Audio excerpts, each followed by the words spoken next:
সুনীলের হাতে পায়ে ধরে বলেছিলাম, আমাকে ছেড়ে দাও। তখন সুনীল চক্রবর্তী আমাকে বলেছিল, তুমি কি চাও না তোমার স্বামী বেঁচে থাকুক? তুমি যদি চাও তোমার স্বামী বেঁচে থাকুক, তাহলে তোমাকে এটা করতেই হবে।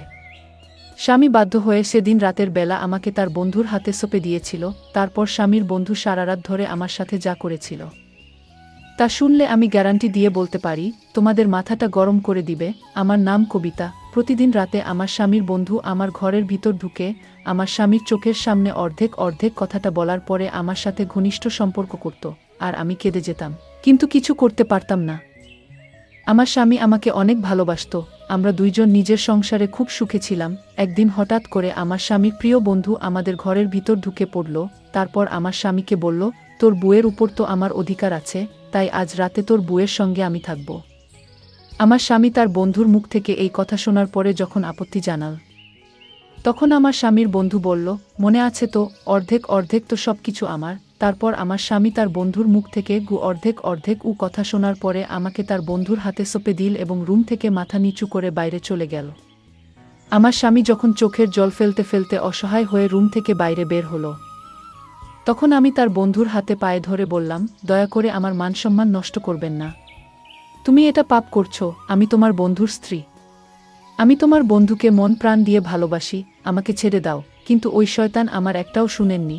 আমি তো এটা বুঝতে পারছিলাম না যে ওই অর্ধেক অর্ধেক কথার মধ্যে এমন কি লুকিয়েছিল, যেটার জন্য আমার স্বামী অনেক অসহায় হয়ে আমাকে তার বন্ধুর হাতে সঁপে দিতে বাধ্য হয়েছিল। এই পৃথিবীতে কোনো স্বামী এটা চাইবে না যে তার স্ত্রীর সঙ্গে অন্য পুরুষ কোনো বাজে আচরণ করুক, আর এদিকে আমার স্বামীর চোখের সামনেই তার বন্ধু আমার সঙ্গে সবকিছু করত। কিন্তু জানি না কেন আমার স্বামী এত লাচার ও অসহায় ছিল তার বন্ধুর অর্ধেক অর্ধেক কথা শুনে। জানি না এমন কি বাধ্যতা ছিল অর্ধেক অর্ধেক কথার মধ্যে। আসলে বিয়ের পরে আমি শ্বশুরবাড়িতে 3 বছর ছিলাম। 2 বছর পরে আমার স্বামী যখন খুলনায় চাকরি পেল, তখন আমি স্বামীর সঙ্গে খুলনায় চলে এসেছিলাম। চাকরি পাওয়ার 5 থেকে 6 বছর পরে আমার স্বামী নিজের জমানো টাকা থেকে একটা ছোট্ট বাড়ি কিনেছিল। তার আগে স্বামীর সঙ্গে আমি একটা ভাড়ার বাড়িতে থাকতাম। স্বামী যখন খুলনায় চাকরি পেয়েছিল, তখন আমি স্বামীর সঙ্গে শহরে চলে এসেছিলাম। আমার স্বামীর নাম রাজেশ। স্বামী আমাকে ভালোবেসে বিয়ে করেছিল। আসলে সে আমাকে বেশ কয়েকবার দেখেছিল। আমার বাড়ি থেকে রাজেশের বাড়ির দূরত্ব মাত্র 3 মিনিটের। বিয়ের পরে রাজেশ বলেছিল, আমাদের বিয়ের 1 বছর আগে থেকে সে নাকি আমার উপরে লক্ষ্য রেখেছিল। তারপর সে নিজে আমার বাবার বাড়িতে এসে বাবার কাছে তার সঙ্গে আমার বিয়ের প্রস্তাব রেখেছিল। বাবা রাজেশের সঙ্গে আমার বিয়ে পাকা করেছিল, কারণ গ্রামে রাজেশের খুব ভালো নাম ছিল, কারণ সে পড়াশোনায় খুব ভালো ছিল এবং গ্রামের সবাই জানত রাজেশ একদিন না একদিন অবশ্যই একটা ভালো জায়গা চাকরি পাবে। রাজেশ যেহেতু শিক্ষিত ছিল এবং সে চাকরি পাবে, এটা ভেবে আমার বাবা রাজেশের সঙ্গে আমার বিয়ে দিয়েছিল। এবং গ্রামে রাজেশের বাবার অনেক জমি জায়গাও ছিল। বাবা ভেবেছিল রাজেশের ঘরে আমি অনেক সুখে থাকব, কিন্তু আমার কপালে যে এত কষ্ট লেখা ছিল, সেটা আমি ও আমার পরিবারের লোক কেউ স্বপ্নেও ভাবতে পারেননি। বাবা মা যখন তার ছেলে মেয়ে কোনো একটা সম্বন্ধ খুঁজে বের করে বিয়ে পাকা করে, তখন তারা এটা ভেবেই বিয়ে দেয় যে আমার ছেলে বা মেয়ে খুব সুখে থাকবে। কিন্তু কার কপালে কি লেখা আছে, এটা তো কেউ বলতে পারবে না। বিয়ের পরে আমি কিন্তু খুব সুখে ছিলাম। আমার স্বামী আমাকে ভীষণ ভালোবাসত, কারণ এমনিতেই সে আমাকে আগে থেকে পছন্দ করত, কিন্তু আমি তাকে চিনতাম না। বিয়ের পরে স্বামী আমাকে বলেছিল সে নাকি আমাদের বিয়ের আগে থেকেই আমাকে ভালোবাসত, কিন্তু সামনে থেকে কোনোদিন কিছু বলার সাহস পায়নি। তাই সে সরাসরি আমার বিয়ের ব্যাপারে বাবার সঙ্গে কথা বলেছিল। বাসর রাতে আমাকে উপহার হিসেবে সোনার চেন দিয়েছিল এবং বলেছিল একটু একটু করে টাকা জমিয়ে নাকি সে সোনার চেনটা আমার জন্য তৈরি করেছে। কারণ আমাদের বিয়ের আগে রাজেশ বেকার ছিল। সে তখন তার দাদার দোকানে থেকে তার দাদার কাজে সাহায্য করত এবং তার দাদা হাতখরচ হিসেবে প্রত্যেক মাসে রাজেশকে কিছু টাকা দিয়ে দিত। সে ওই টাকা থেকে কিছু টাকা জমিয়ে আমার জন্য এই সোনার চেন বানিয়েছিল। তারপর বিয়ের পরে রাজেশ যখন চাকরি পেল, তখন রাজেশের সঙ্গে আমিও শহরে চলে এসেছিলাম, কারণ ওর এটা অনেক দিনের স্বপ্ন ছিল যে নিজের টাকা দিয়ে বাড়ি কিনবে। আমাদের নিজস্ব বাড়ি আসার পরে মনে হয়েছিল জীবনের সব সুখ এবং আনন্দ আমি পেয়ে গেছি। মাঝে মধ্যে আমার বাবা মা আমাদের সঙ্গে দেখা করতে আসতো। আমার বাবা তো এটা ভেবে খুশি ছিল যে আমার বিয়ে রাজেশের সঙ্গে দিয়ে একদম ঠিক করেছে, যার জন্য আজ আমি এত সুখে আছি। কিন্তু আমার জীবনে খারাপ অধ্যায় তো সেই দিনই শুরু হয়ে গেছিল, যেদিন আমার স্বামীর বন্ধু হঠাৎ করে আমাদের বাড়িতে ঢুকে পড়েছিল। সেদিন আমি রাজেশ পছন্দের তরকারি রান্না করেছিলাম। সেদিন দুপুরবেলা আমি ওর স্বামী দুজনে একসঙ্গে বসে খাবার খাচ্ছিলাম এবং আমরা খুবই খুশি ছিলাম। তখন হঠাৎ করে আমাদের বাড়ির বেল বেজে উঠল। রাজেশ তখন আমার মুখের দিকে চেয়ে বলল, এই দুপুরবেলা আমাদের বাড়িকে এসেছে। সেদিন রাজেশের ছুটির দিন ছিল। সেদিন সারাদিন স্বামী আমার সঙ্গেই ছিল। আসলে ছুটির দিনে স্বামী আমার অনেক কাজে সাহায্য করে দিত। তারপর বাড়ির বেল বাজার পরে আমি যখন দরজা খুলতে গেলাম, তখন তাকে চিনতে না পেরে যখন স্বামীকে ডাক দিলাম, তখন স্বামী এসে তাকে দেখামাত্র এত বেশি ঘাবড়ে গেল যে তার মুখ দিয়ে কথা বের হচ্ছিল না। কিছুক্ষণ পরে দরজার ওপারে দাঁড়িয়ে থাকা ছেলেটি যখন আমার স্বামীর দিকে মুচকি হেসে এসে বলল, কি ব্যাপার বন্ধু? আমাকে দেখে তুমি অনেক বেশি ভয় পেয়ে গেলে? আমাকে বাড়ির ভিতরে ডাকবে না? এইভাবে দরজার সামনে দাঁড়িয়ে দাঁড়িয়ে আমার দিকে তাকিয়ে কি লাভ? তোমার বাড়ি মানেই তো আমার বাড়ি, তাই আমাকে বাড়ির ভিতরে আসতে দাও। ওই কথাটা বলা মাত্রই ছেলেটি আমাদের অনুমতি ছাড়াই বাড়ির ভিতরে প্রবেশ করল। আমি তখন স্বামীর মুখের দিকে হাঁ করে আশ্চর্য হয়ে তাকিয়েছিলাম, কারণ আলগা মানুষ কিভাবে আমার স্বামীর চোখের সামনে আমাদের বাড়িতে প্রবেশ করতে পারে। আমি তখন রেগে গিয়ে স্বামীকে বললাম, এই ছেলেটাকে, আর তার সাহস কি করে হলো আমাদের বাড়ির ভেতরে এভাবে প্রবেশ করার? তুমি তাকে কিছু বললে না কেন? রাজেশ বলল, এটা আমার ছোটবেলার বন্ধু, এর নাম হচ্ছে সুনীল চক্রবর্তী। ছেলেটি বাড়ির ভিতরে ঢুকে আমাদের কোনো কিছু না বলেই একটা ঘরের মধ্যে নিজের জিনিসপাতি ভরে দিয়ে স্বামীকে বলল, আমার প্রিয় বন্ধু, আজকে থেকে এই রুমটা হচ্ছে আমার। আমার স্বামীর বন্ধুর অসভ্যতা দেখে আমি স্বামীকে বললাম, তোমার বন্ধুকে এত বেশি আশকারা দিচ্ছে কেন? আমার বন্ধু তো এমন ব্যবহার করছে, মনে হচ্ছে যেন এই বাড়িটা তোমার নয়, তোমার বন্ধুর। আর তুমি এইভাবে তাকে কিছু না বলে চুপচাপ ভূতের মতো দাঁড়িয়ে আছো কেন বলো? তখন সে বলল, তুমি চিন্তা করো না, ও কিছুদিন পরেই আমার এখান থেকে চলে যাবে। আমার বন্ধুর একটু কোবেশ আছে আমার সব জিনিসের উপরে দখল আন্দাজি করা। সে ছোটবেলা থেকেই আমার প্রত্যেকটা জিনিসের উপরে নিজের অধিকার দেখায়।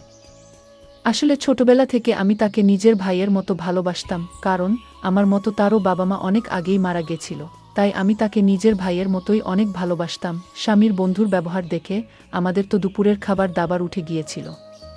তারপর আমার স্বামীর বন্ধু ঘরের ভেতরে নিজের জিনিসপাতি রাখার পরে আমাদের কিছু না বলে আমার স্বামীর চেয়ারে বসে স্বামীর প্লেটের খাবারটা নিয়ে খেতে শুরু করে। তখন আমি রাগে স্বামীর বন্ধুকে বললাম, এই প্লেটটা তো আমার স্বামীর, তোমাকে আমি অন্য প্লেটে খাবার দিচ্ছি। আমার স্বামীর বন্ধু বলল, না না, প্লেট আলাদা করার কোনো দরকার নেই, আমরা সবকিছু অর্ধেক অর্ধেক ভাগ করে নেব, তাই এই প্লেটের খাবারটাও আমরা অর্ধেক অর্ধেক খেয়ে নিতে পারবো। এই কথাটা বলে সে আমার স্বামীর ভাগের খাবারটা খেয়ে চলে গেল।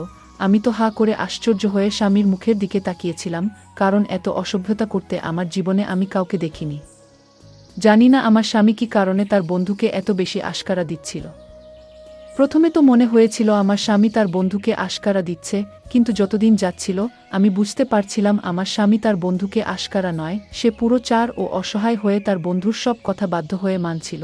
যখন তার বন্ধু আমাদের বাড়িতে এসেছিল, তখন থেকেই তার বন্ধুর তাকানোর অঙ্গিভঙ্গি দেখে আমার ভীষণ খারাপ লাগত। এমনকি সে আমাদের বেডরুমের ভিতর ঢুকে আমার স্বামীর জামাকাপড় নিজের গায়ে দিত আমাদের অনুমতি ছাড়াই, এবং আমি যখন বাধা দিতাম তখন সে আমার নাম ধরে বলতো, আরে এ কবিতা, তুমি আমাদের দুজনের গোপন কথার ব্যাপারে কিচ্ছু জানো না, তাই তুমি আমার ও রাজেশের মাঝে না আসলেই ভালো। সে যখন আমাকে বৌদি না বলে নাম ধরে ডাকতে শুরু করেছিল, তখন রাগে আমার মাথা পুরো গরম হয়ে গিয়েছিল। ওই সময় আমার বউ আমার পাশে দাঁড়িয়েছিল, এবং সে যখন তার বন্ধুকে আমার নাম ধরে ডাকতে দেখল, তখন বর সুনীল চক্রবর্তীকে বলল, তোর সাহস কি করে হল তোর বৌদির নাম ধরে ডাকার? ওকে কবিতা নয়, বৌদি বলে ডাকবি, না হলে আমার থেকে খারাপ আর কেউ হবে না। আমার স্বামীর বন্ধু তখন স্বামীর কাছে তার কানের কাছে গিয়ে আস্তে করে বলল, মনে আছে তো, অর্ধেক অর্ধেক। সে যখন আস্তে করে আমার স্বামীকে অর্ধেক অর্ধেক কথা বলেছিল, তখন আমি শুনতে পেয়েছিলাম, এবং না পেরে স্বামীকে পার্সোনালভাবে জিজ্ঞেস করেছিলাম, তোমার বন্ধু প্রত্যেকটা কথায় অর্ধেক অর্ধেক কেন বলে? এমনকি খাবার দাবার, জামাকাপড়, প্রত্যেকটা জিনিসের উপরে অর্ধেক অর্ধেক বলে দাবি করত, এবং তোমার প্রত্যেকটা জিনিস তোমার অনুমতি ছাড়াই সে ব্যবহার করত। স্বামী তখন আমাকে সব সত্যি কথা বলেছিল। আসলে ছোটবেলায় সুনীলের সঙ্গে আমার স্বামী খুব ভালো বন্ধুত্ব ছিল, এবং তারা দুজনে ওই গ্রামের একজন গুরুজিকে খুবই মানত। এমনকি আমার স্বামী গুরুজির সামনে শপথ দিয়েছিল যে নিজের সুখ দুঃখ ভালো মন্দ সবকিছু নাকি তার বন্ধু সুনীলের সঙ্গে ভাগ করে নেবে। এবং সুনীল চক্রবর্তী ছোটবেলার সেই শপথ আমার স্বামীকে মনে করিয়ে তার কাছ থেকে সবকিছু আদায় করত, কারণ সুনীল চক্রবর্তী গরিব ঘরের ছেলে ছিল, এমনকি সে এখনও কোনো চাকরি বাকরি পায়নি, এখনও সে বেকার হয়ে এদিক সেদিক ঘুরে বেড়ায় বলে ভেবেছিল যখন বড় চাকরি পাবে তখন সে শহরে চলে আসবে, এবং শহরে আসার পরে সুনীল চক্রবর্তী তার পেছন ছেড়ে দেবে। কিন্তু ছোট থেকে এখন পর্যন্ত সে আমার স্বামীকে প্রত্যেকটা কথায় গুরুজির কাছে নেওয়া পথের কথা মনে করিয়ে দিত, তার কাছে টাকা আদায় করে। আমার স্বামী তো স্বপ্নেও ভাবতে পারেনি যে ছোটবেলাকার পথের কথা মনে করিয়ে তার বন্ধু এইভাবে হুমকি দিয়ে তার কাছে থেকে সবকিছু আদায় করবে। আসলে আমার স্বামী যখন তার বন্ধুর কোনো আদেশ মানতে রাজি হতো না, তখন সুনীল চক্রবর্তী গুরুজির ছবি বের করে স্বামীর চোখের সামনে রেখে দিত এবং এটা বলে ভয় দেখাতো যে সে যদি গুরুজির সামনে দেওয়া শপথ ভঙ্গ করে তাহলে তার সবকিছু নষ্ট হয়ে যাবে, তার ক্যারিয়ার নষ্ট হয়ে যাবে। গুরুজির কথা মনে করে আমার স্বামী বাধ্য হয়ে তার বন্ধু যা চাইতো তাই দিয়ে দিতে হতো। এই কথা শোনার পর পুরো শরীর থরথর করে কাঁপছিল, কারণ আমি দুপুরবেলায় আমার ঘরে বিছানায় শুয়েছিলাম। তখন মনে হলো কে যেন আমার রুমে ঢুকছে এবং আমার পায়ের কাছে বসে আছে। ভেবেছিলাম বর বাড়িতে এসে হয়তো আমাকে ঘুমন্ত অবস্থায় দেখে আমার স্বামী একটু স্নেহ করছে, কিন্তু চোখ খুলতে ভয়ে আমার প্রাণ বেরিয়ে যাওয়ার মতো অবস্থা হয়েছিল, কারণ আমার স্বামীর বন্ধু আমাদের ঘরের ভিতরে ঢুকে আমার পাশে বসেছিল। আমি তখন ভয়ে বিছানা থেকে উঠে তাকে ধাক্কা দিয়ে দূরে সরিয়ে বললাম, তোমার সাহস কি করে হলো আমার রুমে তুমি এসেছো? যাও, বেরিয়ে যাও আমার ঘর থেকে। সে তখন হাসতে হাসতে আমার মুখের অনেক কাছে এসে ফিসফিস করে বলল, অর্ধেক অর্ধেক ওই উ অর্ধেক অর্ধেক উ কথাটা বলেই সে আমার রুম থেকে হাসতে হাসতে বেরিয়ে চলে গেল। সেদিন স্বামীর অফিস থেকে বাড়ি আসার আগে পর্যন্ত আমি আমার ঘরের ভেতরে দরজাটা লক করে দিয়ে বিছানাতে বসে কাঁদছিলাম, কারণ যেদিন থেকে আমার স্বামীর বন্ধু আমাদের বাড়িতে এসেছিল সেদিন থেকে আমাদের জীবনের দুঃখকষ্ট শুরু হয়ে গেছিল। আমি স্বামীকে অনেকবার বলেছিলাম যে এইসব কুসংস্কার যাতে বিশ্বাস না করে, কিন্তু আমার স্বামীর মনে ভয় ছিল যদি সে গুরুজির সামনে দেওয়া শপথের অপমান করে তাহলে হয়তো তার সবকিছু শেষ হয়ে যাবে। এই বয়সে তার বন্ধুর সব আবদার পূরণ করত। সেদিন যখন আমার বর বাড়ি ফিরে এলো তখন হঠাৎ করে সে বাড়িতে ঢোকা মাত্রই এমনভাবে মুখ থুবড়ে পড়ে গেল যে তার মাথা মেঝেতে লেগে ফেটে গিয়েছিল। ওই সময় আমি রুমের মধ্যে ছিলাম। স্বামীর অনেক জোরে চিৎকারের আওয়াজ শুনতে পেয়ে আমি তাড়াতাড়ি রুম থেকে বেরিয়ে গিয়েছিলাম। ওই সময় সুনীল চক্রবর্তী নিজের রুম থেকে বেরিয়ে এসে আমার স্বামীকে দেখে বলল, এই সর্বনাশ হয়ে গেছে, রাজেশকে তো তাড়াতাড়ি ডাক্তারের কাছে নিয়ে যেতে হবে, কারণ তার মাথা ফেটে গিয়ে অনেক আঘাত লেগেছিল। তাই বাধ্য হয়ে আমার স্বামীকে সুনীলের সঙ্গে করে ডাক্তারের কাছে নিয়ে যেতে হয়েছিল। ডাক্তার দেখানোর পরে আমি যখন স্বামীকে নিয়ে বাড়ি ফিরে এলাম তখন স্বামী বাড়ি ফিরে এসে অনেক মন খারাপ করে বলল, জানি না এই কিছুদিন থেকে আমার সঙ্গে কেন এরকম হচ্ছে। তখন তার বন্ধু সুনীল চক্রবর্তী আমার স্বামীর কাছে এসে বলল, রাজেশ, আমি জানি তোর সঙ্গে কেন এরকম হচ্ছে, কারণ তুমি গুরুদেবের দেওয়া আদেশের অপমান করেছিস। এই কথা শুনে আমার স্বামী তো ভয় পেয়ে অনেক বেশি ঘাবড়ে গিয়েছিল। আমি তখন রেগে সুনীল চক্রবর্তীকে আমাদের রুম থেকে বাইরে চলে যেতে বলেছিলাম, কারণ আমি বুঝতে পেরেছিলাম সে সবসময় গুরুদেবের কথা বলে আমার স্বামীকে ভয় দেখাতো এবং নিজের আবদারগুলো পূরণ করত। স্বামীর সঙ্গে ঘটনাটা হওয়ার কিছুদিন পরে একদিন সন্ধ্যাবেলায় স্বামী যখন চা খেতে চাইল তখন আমি তাকে চা করে দিলাম এবং চায়ের কাপটা টেবিলে রাখার পরে আমি যখন স্বামীকে ঘরের ভিতর থেকে ডেকে নিয়ে এলাম এবং সে যখন চাটা খেল তখন অর্ধেক চা খাওয়া মাত্র সে নিজের গলা ও পেট ধরে সোফায় বসে গড়াগড়ি দিচ্ছিল। বলে রকম সাফটানি দেখে আমি অনেক বেশি ভয় পেয়ে জিজ্ঞেস করলাম, তুমি এরকম কেন করছো? হঠাৎ করে তোমার কি হলো? স্বামীর এরকম অবস্থা দেখে আমি তো ভীষণ ভয় পেয়ে গিয়েছিলাম, কারণ এর আগে এরকম কখনো হয়নি। স্বামী যখন অনেক বেশি ছটফট করছিল তখন আমি বাধ্য হয়ে সুনীল চক্রবর্তীকে ডাক দিয়েছি। তখন নিজের রুম থেকে বেরিয়ে এসে জিজ্ঞেস করলো, কি হয়েছে?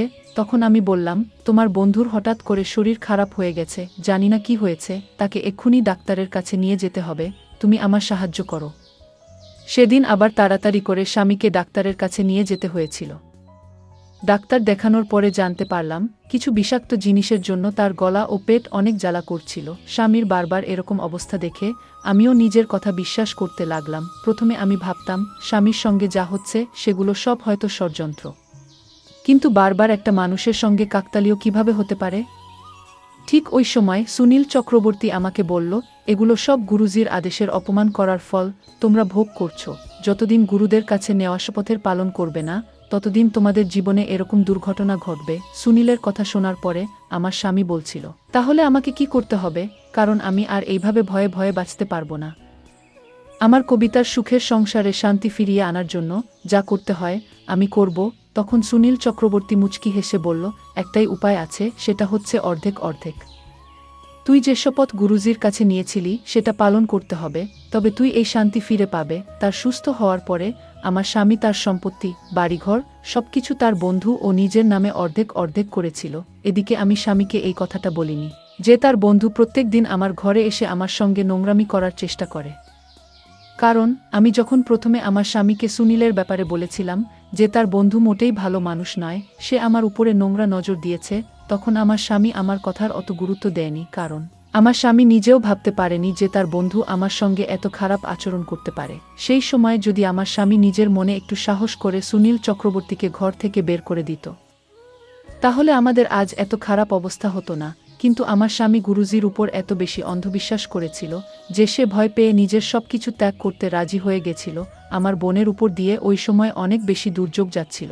ওই জন্য আমি আর সাহস করে এটা বলতে পারি না যে সুনীল চক্রবর্তী যখন সুযোগ পায় আমার ঘরে এসে আমার সঙ্গে নোংরামি করার চেষ্টা করে। কারণ এসব শোনার পরে আমার স্বামী হয়তো আরও বেশি ভেঙে পড়ত। কিন্তু আমার স্বামী যখন তার সব সম্পত্তি ও বাড়িঘর সুনীলের নামে অর্ধেক করে দিয়েছিল, তারপরেও কিন্তু সুনীল চক্রবর্তী সুযোগ পেলে আমার ঘরের ভিতরে এসে কখনো বা আমার শাড়ির আঁচল নিয়ে টানাটানি করত। এরকম খারাপ আচরণ দেখে আমি তাকে জোরে একটা থাপ্পড় মেরেছিলাম। সে তখন আমাকে বলেছিল, অর্ধেক অর্ধেক মনে আছে তো, নইলে তোমার স্বামীর মৃত্যু নিশ্চিত। এটা আমি তোমাকে লিখে দিতে পারি। আর এটা আমার কথা নয়, এটা হচ্ছে গুরুজির কথা। সুনীলের মুখ থেকে স্বামীর মৃত্যুর কথা শুনে আমার ভয়ে হৃৎস্পন্দন বেড়ে গিয়েছিল। বুঝতে পারছিলাম না কিভাবে এই শয়তানের হাত থেকে নিজেকে ও নিজের স্বামীকে বাঁচাবো। কারণ সুনীল চক্রবর্তী তো আমার স্বামীর সব সম্পত্তি অর্ধেক পেয়ে গেছিল, শুধু আমি বাকি ছিলাম। সুনীল চক্রবর্তীকে সবকিছু অর্ধেক দিয়ে দেওয়ার পরেও আমার স্বামীর উপর থেকে দুর্যোগ কাটেনি। তারপরেও আমার স্বামীর সঙ্গে কিছু না কিছু দুর্ঘটনা ঘটত। তখন আমার স্বামী সুনীল চক্রবর্তীকে বলল, আমি তো গুরুজির আদেশ মতো তোকে আমার সবকিছু অর্ধেক দিয়ে দিয়েছি, তারপরেও কেন আমার ক্ষতি হচ্ছে? সুনীল চক্রবর্তী তখন আমার দিকে তাকিয়ে বলল, বন্ধু, তুই এখনো সবকিছু ভাগ করিসনি। সবকিছু অর্ধেক মানে হচ্ছে সবকিছু, কিন্তু তোর বুকে তো এখনো ভাগ করিসনি। তোর বুকেও ভাগ করে আমাকে অর্ধেক দিতে হবে, তবে তোর উপর থেকে দুর্যোগ কাটবে। আমি তখন সুনীলের হাতে পায়ে ধরে বলেছিলাম, আমার সাথে এমনটা করো না। তখন সুনীল চক্রবর্তী আমাকে বলেছিল, তুমি কি চাও না তোমার স্বামী বেঁচে থাকুক? তুমি যদি চাও তোমার স্বামী বেঁচে থাকে, তাহলে তোমাকে এটা করতেই হবে। স্বামী বাধ্য হয়ে সেদিন রাতের বেলা আমাকে তার বন্ধুর হাতে সঁপে দিয়েছিল, কিন্তু সেই রাতে সে আমার মানসম্মান কেড়ে নিয়েছিল।